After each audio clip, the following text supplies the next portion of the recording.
With great power comes great responsibility. My content existed because I tried my very hardest to be an absolute and utter realist, especially with uncomfortable truths. I was pointing out that very uncomfortable. Is that a truth? It's an uncomfortable truth in many parts of the world. It's not a truth that I'm happy about. I don't want to be seen as a negative influence in the world. I know that there's a whole bunch of men. I get thousands of emails a week from men whose lives I've saved. I get thousands of emails a week from men who are on the verge of suicide and I've saved their lives. I believe in protecting and providing. I've been misunderstood. I don't want anybody to be offended by anything I say. I want to be a positive force in the world. I don't want anybody to hear what I say and make them feel bad about themselves. I want all people to live righteous and good, whether they're male or female. I think righteous is living true to your heart and knowing that you're doing good by people, not snaking anybody, not lying to anybody. I know I live a very righteous life. The government is not capable of helping the poor.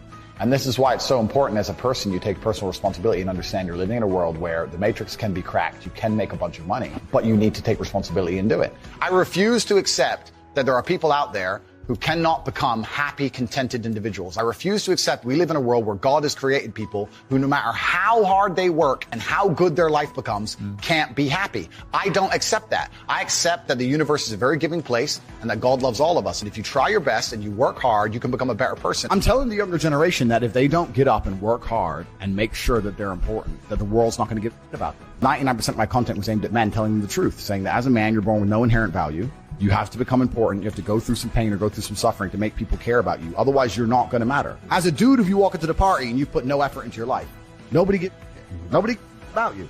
And every man out here knows. And one of the great things about the masculine journey and masculinity is that we've all lived a semi-similar story. It's kind of cool. Like, we've all been the teenager, gets heartbroken. We've all been unimportant. We've all worked hard and then started to get some clout. And then we've all kind of lived the same kind of journey. So I say to everybody out there, yeah, if you don't follow that path and follow that journey and in one way or another get to the top, whether it's fighting, whether it's comedy, whether it's musician, whatever it is, if you're just going to stay somewhere near the bottom and then at the age of 44, email me saying I'm depressed, well, of course you're depressed. Loser. Yeah. But that was your choice because you have to build yourself as a man. And if you decide not to build yourself, then your life's going to suck. My main message is to resist the slave mind, to understand that every single thing you're being told has an agenda behind it or you wouldn't be told it otherwise, to examine every strongly held belief you have and try and identify where it comes from and why you have it. I sit and argue with people, I discuss things with people, and they so fervently believe a point. And I say, why do you believe that so much? Like, do you have personal experience? No, but I saw the news. The news told you X, and now you are desperate. You will sit here for hours arguing that point. A lot of people are completely empty vessels ready to be programmed. And I try and tell people, listen, to just stop for a second and understand that the things they're telling you to believe are not necessarily for your benefit. The people who make the rules don't make the rules for the benefit of everybody. They make the rules for the benefit of the people who make the rules of the game. So telling people to resist a slave mind and just be critical thinkers, keep their brain open, pay attention to things, be perspicacious, that's the general theme. And it doesn't matter whether you're left, right, liberal, man, woman, etc. It's just think for yourself. That's the general message. I believe men and women are a beautiful union. I think we're slightly different, but when we work together, we're the most powerful force in the world. And I certainly believe that men and women, when they work together, it's the most beautiful force on the planet. So of course I believe in men and women. Of course I believe in love. Of course I believe in marriage. Of course I believe in family. Okay. I believe in marriage in the traditional sense. I believe a man has a duty to stand up and be a real man. I believe that the problem with the world today that we are facing is that not enough men are sticking to the age-old ways of masculinity. I believe that me standing up and saying a man must protect a woman and provide for her, so he needs to make sure that she's safe. He needs a degree of authority. I believe women are sovereign individuals and they can make any choice they so desire. I think that it's important that we remember that a man has a duty. I think I certainly in my relationship have a financial responsibility to provide for my woman. My woman would never have to work unless she wanted to because I'm the kind of person who works hard enough. I'll make another point that needs to be said. The number of women who have stood up and stuck up for me is ignored.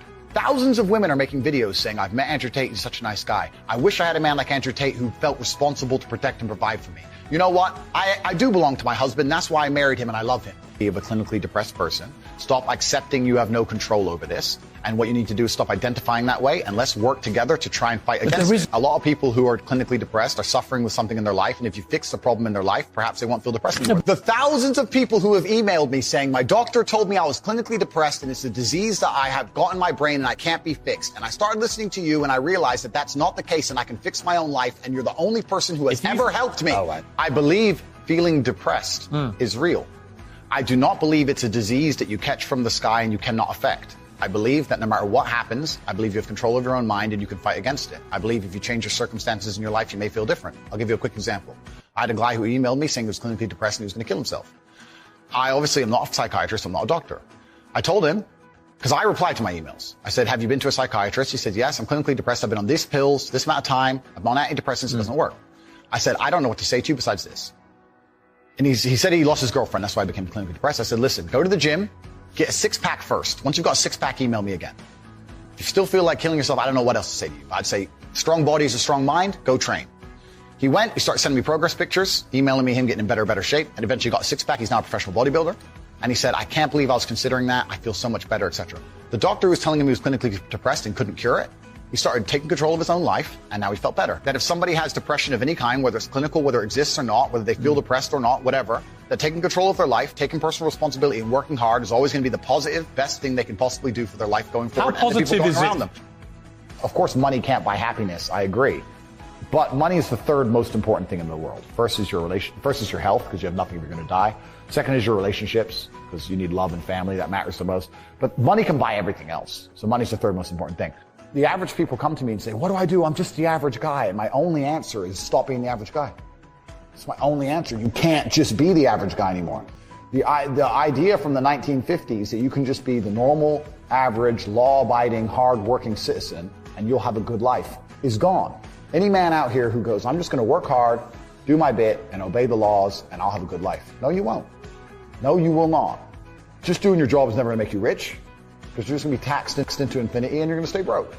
So just obeying laws and doing your job now has set you up to be a peon, a slave for eternity. You have to get yourself in a position where you're making enough money. You don't know what to talk about, then you don't understand money. So go learn how money works. Go learn how a bank works. Go sit on YouTube for free. You don't just pay 50 grand in 4 years like a university. Go sit on YouTube and understand money, banking, or the real estate market, any of it. Understand the last housing price crash, why it happened. Understand mortgage rates and how that's affected by interest rates. Understand it, and then go sit with someone else who understands it and talk about it. People should, even if they haven't got a penny in the world, should be going to these meetings about real estate, about investing, but especially if it's cheap, they should go. Just meet other people who at least have money. Have conversations about money. Talk about it. How are you going to get what you don't talk about? And yes, the cycle of precipitation, right? So a cloud comes, it rains, it falls down to the ground, it goes under the ground, whatever, goes into a stream, it moves into the stream, goes to the ocean, evaporates again up to a cloud, floats somewhere else, falls down again. Always moving. That's how money is. People think that money is in these large, stagnant pools hidden in people's bank accounts. That's not really true. Money is constantly moving all the time. And if you can find a way to get in between it and stand in the right place at the right time, you're going to get wet. I think that's the new modern way to view the world. It's an attention economy. It doesn't matter what you do. If you're getting attention, you'll make money. One habit that people need to adopt, and this is a habit I had for a very long time, and I've actually recently cleared it from my brain because I've reached a point where peace of mind is worth more than money. But every single time money is spent, you need to identify how your money was taken from you. And I say taken because money can't be made. Money is taken. Because the only people who can make money are the government. So if you're a government, you can make money. You can print it from thin air or a bank. But if you're a person, you're not making money. You're convincing other people to give it to you. You're taking money from others. So every single time you spend money on anything, you need to identify how it was taken from you. When you go and buy a coffee, don't just go buy the coffee and sit down. Sit and say, why did I buy this coffee? Okay, I really wanted coffee. Yeah. But then why did I go into this store and not that store? Is it better advertising? Does it have less of a line? Do they have seating? How did they convince me to come in here? How much did this coffee cost? £6. What's the profit margin on that? Probably £5.50, £5.80 probably by the time. The cup probably costs more than the coffee. The coffee is just water.